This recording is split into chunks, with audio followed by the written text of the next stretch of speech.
And welcome back. So, finally getting around to talking and doing a review of the novel War of the Spark from Magic the Gathering. I've already got most of the set. There's still stuff out of the set I want to get, but I've already picked up a lot of the set, a lot of story being told in there. But there's still more story, the specifics that go on in this.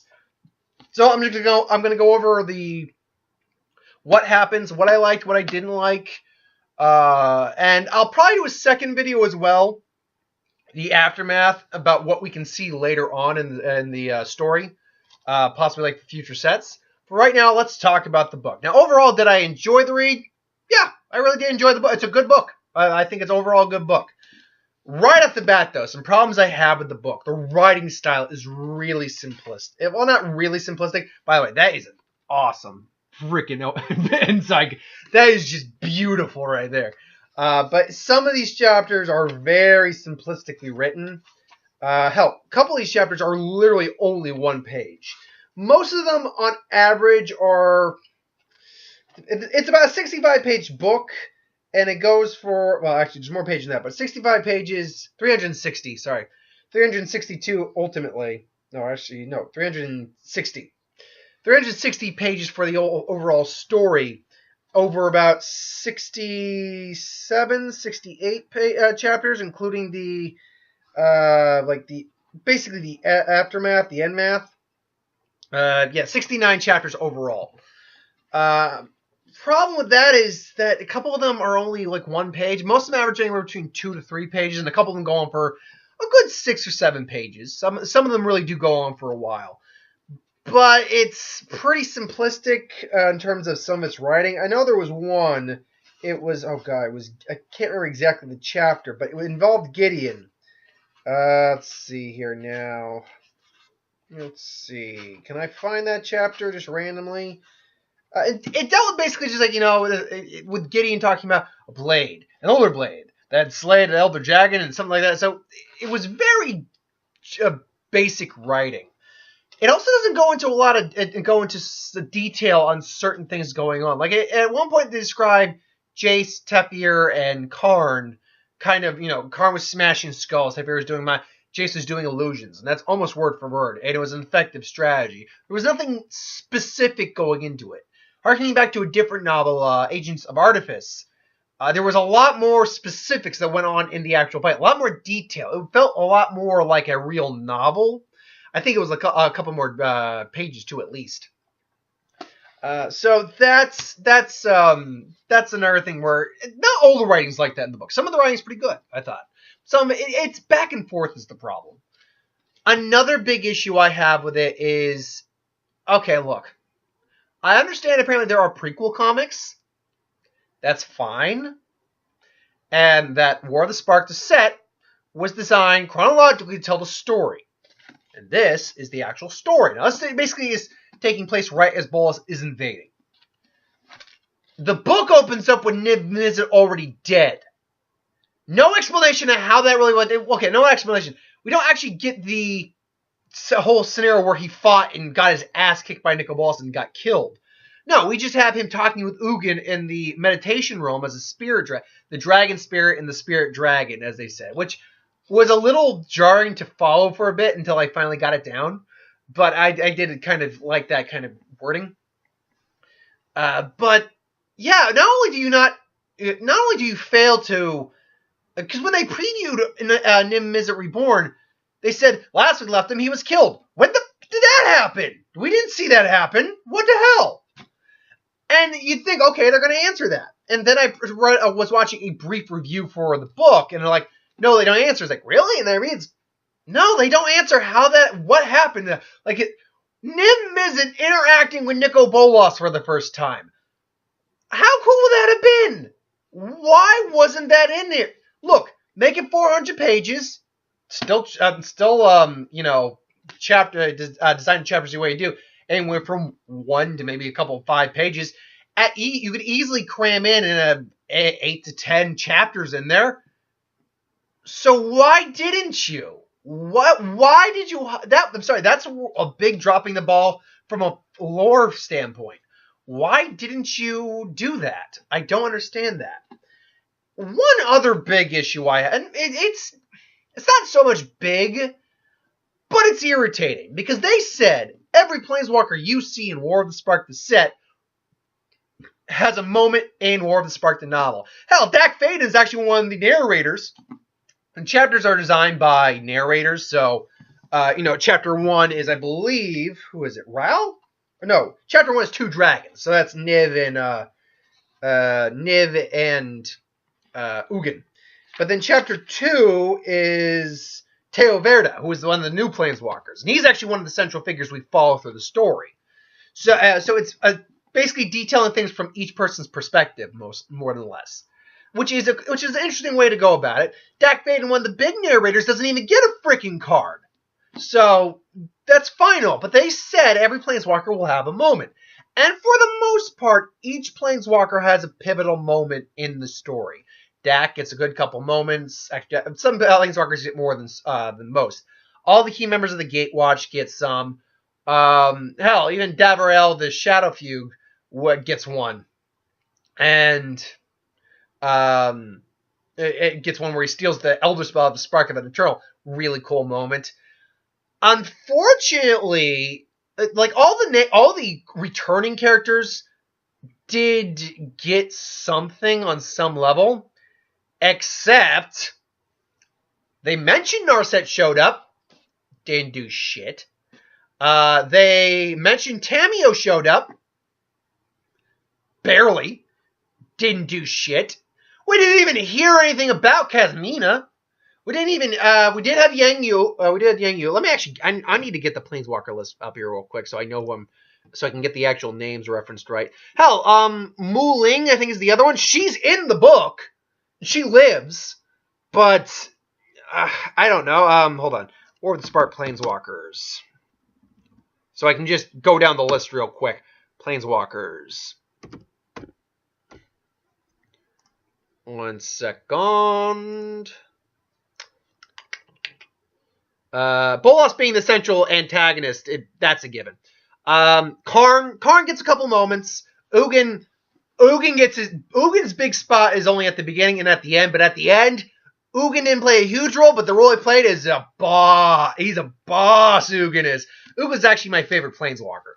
Just if nothing else, the design of his current card is fantastic. Tezzeret does have some moments. He has a fight between Obnixilis Dack and Karn, I believe. Ajani does have some moments. Domir even gets a couple of moments. Ral's a central narrator of the story. Sword and Nahiri, an overarching story of two individuals who just want to kill each other, just goes, hey, look, they're fighting. Oh, hey, look, now they're not fighting. They're fighting the Eternals.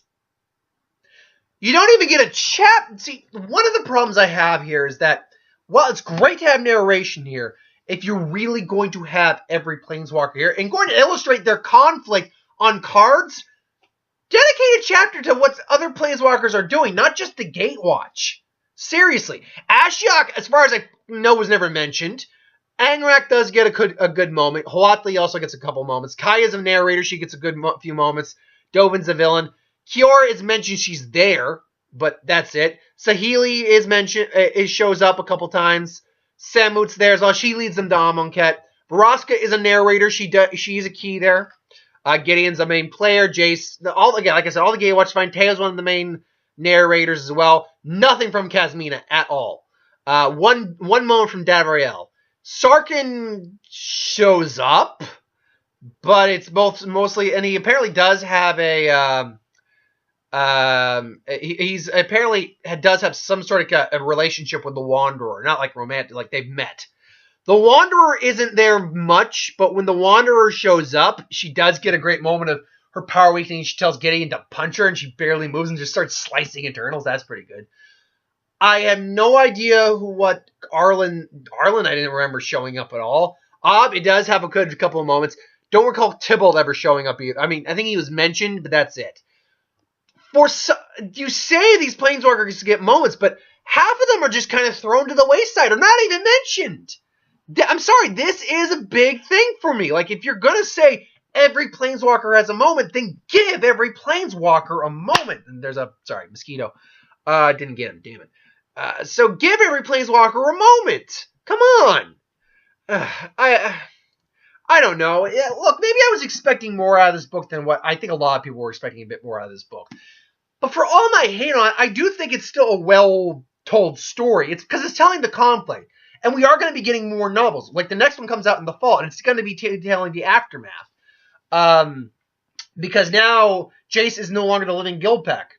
Niv Mizzet is a living Guildpact. So what is that going to detail? Specifically, maybe for our return to Ravnica. The next return to Ravnica, which will not be for a long time. At least for another 5 years or so. Because what was the last return to Ravnica? Probably 2012 or 13, something like that. And then we just returned in 2019 to 18 and 19. So it's been anywhere from 5 to 7 years, give or take. So, yeah, we'll return to Ravnica again, but it's not going to be for a while. But with all that being said, I do think like the conflict is detailed really well in here. The characters of Teo, Verada, Ral, they're all actually pretty cool characters. I could get a gist of their personality pretty well. I thought it was cool that we do, because I was never to me illustrated that Ral was a LGBT character. It was never illustrated to that to me. So I thought that was actually cool to see an LGBTQ character in there. Likewise, I think I don't know if see, Ral has a boyfriend, and Vraska and Jace are together by the end of it too. They do share a kiss, and they are holding hands, and they are together. So that's going to be interesting. Have all you fan fiction writers get on that shit. I thought that was cool that they did give some reconciliation to that, and hopefully they'll actually have a healthy relationship. I doubt it, but who knows? Well, the interesting thing to me is Chandra and Nissa. Chandra does say she loves Nissa, and Nissa says it back. But the question is it romantic love, or is it relationship love? And is Chandra another LBGTQ, I think that's how it goes. Is she a bisexual character? I don't know. That's interesting to me. Also, the fact Liliana, here's the thing. I fall into the trope of people who, well, what the hell? How did I flip the screen? How did I do that? Oh, wait a minute. Did I do that? Nope, that's not it. I just flipped my screen. How did I do that? I don't know how this just happened, but we're going to continue on. Yeah, this now just got really awkward really fast. Hold on, give me 1 second. I'm going to see if I can just switch this during crap, I can't. How did I do this? I just clicked the screen by mistake. Was that it? No. I don't like this. I'll fix it later on. I'm not going to do another video. I'll flip the screen back later on.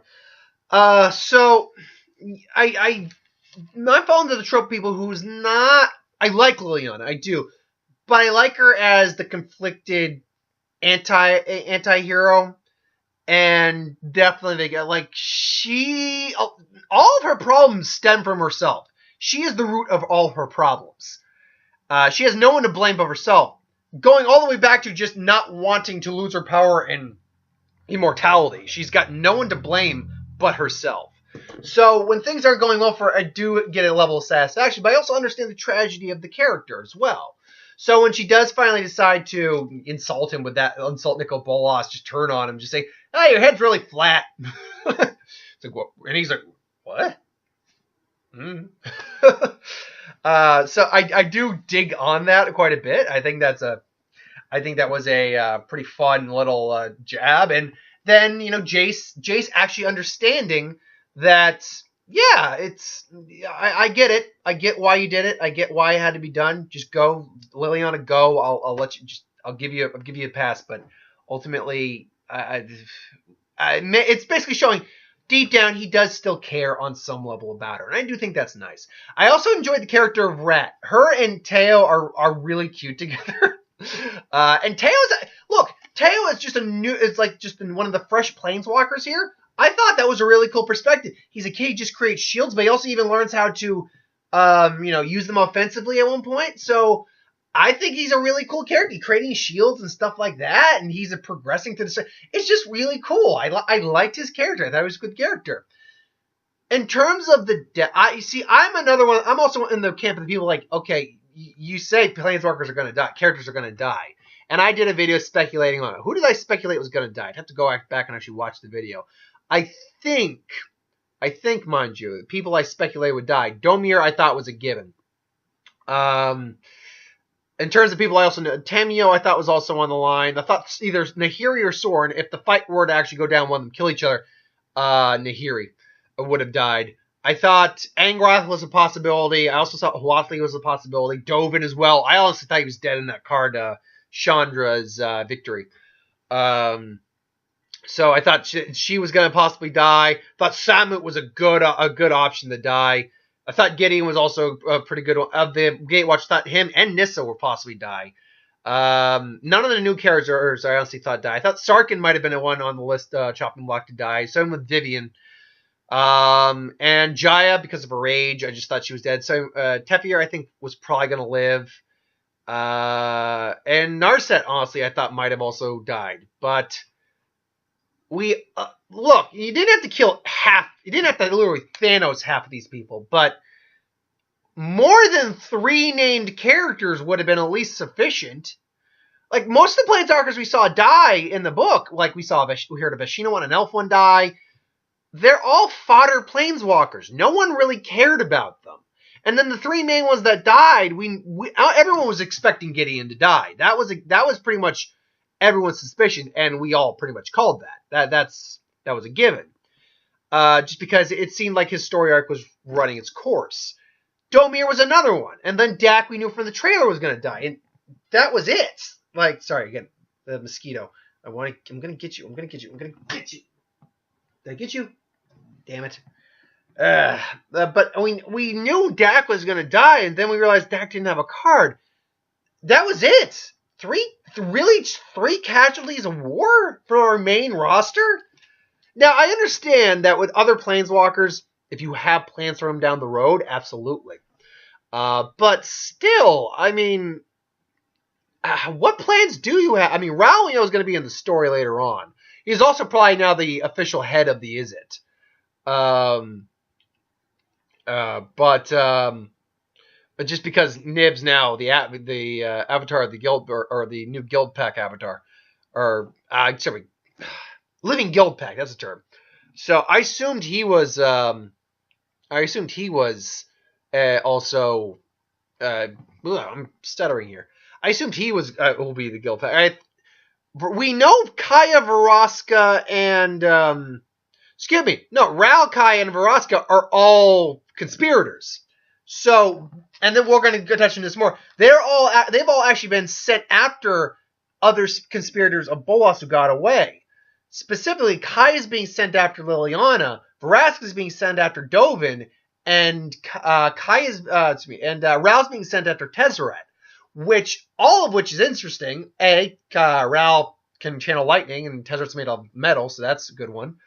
A good sender. Kaya obviously can take out zombies without any issue. And the Vraska Dovin one's going to be interesting to me because as far as I remember, Dovin got blinded by Lazav. That, by the way, that was a cool little reveal in the book where it's actually Lazav, not Chandra, who takes out Dovin using his shape-shifting and transformation. But the fact is he's blind, so Vraska's petrification powers aren't going to work. Fortunately, Vraska's got plenty of other abilities, but still. So that's going to be an interesting thing to deal with, I think. I mean, we'll talk more about that later on when we go into the Aftermath video, but that won't be today. That'll probably be another day. But overall, I do think they handled a lot of stuff well. Excuse me. I just think they could have gone a couple different routes, maybe been a bit more detailed, maybe made the book a little bigger. I will say though, unlike most people, because Bolas is, unlike other people who are bored of Bolas, I never got bored of Bolas. He's an evil elder dragon who is becoming a god. That's pretty damn awesome. And he was strong enough to survive having all of the sparks he absorbed ripped out of him, and his own spark, which normally is supposed to kill other planeswalkers. And then Ugin takes him away, which means he will show back up later on, either as Ugin giving him a Planeswalker spark again, like reigniting a spark, figuring out how to do that, or just offering up his own spark, something like that. Because something tells me there's going to be another threat down the road where they're going to need Bolas's help. Like, they can't do it on their own. It's like Ugin seeing like the balance is in jeopardy. Maybe Emrakul shows back up again. And Bolas is like, Bolas says, you need me, brother. You know I did. It's too risky. It's like, well, what other choice do you have? And Bolas, he just kind of calls Ugin out. And Ugin just weighs the options like, very well, brother, but this is the last time. And I will be keeping my eye on you the whole damn time. And they go and they duke it out with... Now, they said, our fates are entwined and I am your jailer until your time has come, basically. Of course, Ugin's a spirit dragon, so he's not going to die. Which means Ugin can eventually come back, regardless. And, look, if you wanted to not bring Bolas back at all, you would kill him. Clearly, they will bring Bolas back at some point. I think, though, what will happen, more than likely, is that because the Gem of Becoming is no longer there, he can't focus his magic. I wasn't even aware that Gem of Becoming was actually Ugin's, not Bolas's previously, so that's cool information to know. And apparently Liliana has it. That's the weird thing. Liliana, if I'm not mistaken, Liliana has the Gem of Becoming. So what the hell does that entail for her character? In fact, let me just read that let me see if I can find that real quick in the book. Get to the final arcs here. Liliana. Let's see here. Liliana. So fine. Focus on yourself, Liliana. Blackbeard is shattered. Gideon is fallen. Damn, that was fun. Almost makes it worthwhile. And Gideon's sacrifice, by the way, I thought was played out pretty well. It was very much in Gideon's character to do that. And the fact they go back to Theros to basically bury the remains. And there is the Kythian Aura chapter where he's basically with his irregulars again. Take it back, please. I'm trying to find that chapter that actually says Liliana took it. Said it was Nimizit, Jace Belrin, fired by fish, while Sarkis already agreed to hunt Chesra, Vraska's presence sin, signed Dovin Bond. Let's see here. Where was the chapter where she took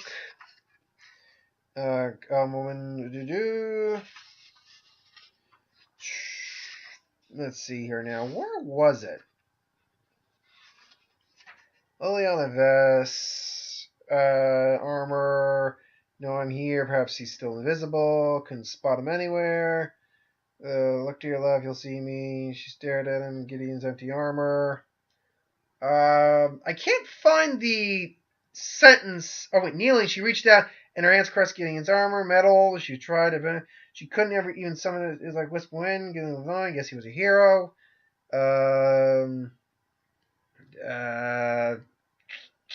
Can't find it where it says she took it, but I'm pretty certain she took it. Last but not least, I do think we're setting up for at least one of those characters, Ral, Kaya, or Vraska, to die against hunting their individual opponent or bringing them in. If I were to be the betting man, it might. Well, no, Kaya just became a member of the good. I'd probably say it's actually Ral, because Vraska, I don't think Dovin has any real ability that could kill Vraska, whereas Vraska could still easily kill Dovin. So I don't know. It's interesting, definitely interesting. But yeah, that final chapter with Ugin and Bolas, just Ugin owning Bolas like a boss and just looming over and Bolas appeared. That's pretty me like the highlight bit of the chapter at the end there, or highlight bit of the story at the end there for me. There's a good couple highlight moments, and more than a couple. There's good highlight moments throughout the book, but it is a little grade school in terms of its writing. Not all of it, but some of it definitely.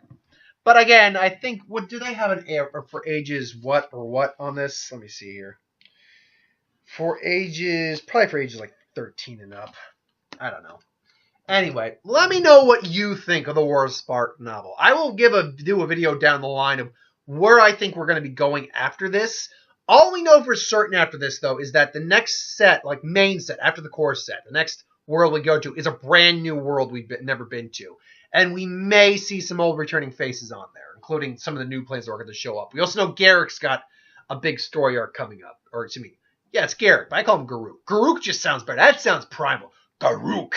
Anyway, I digress. Thanks for watching. I hope you enjoyed, and I'll see you a little later. I got a couple more videos to do.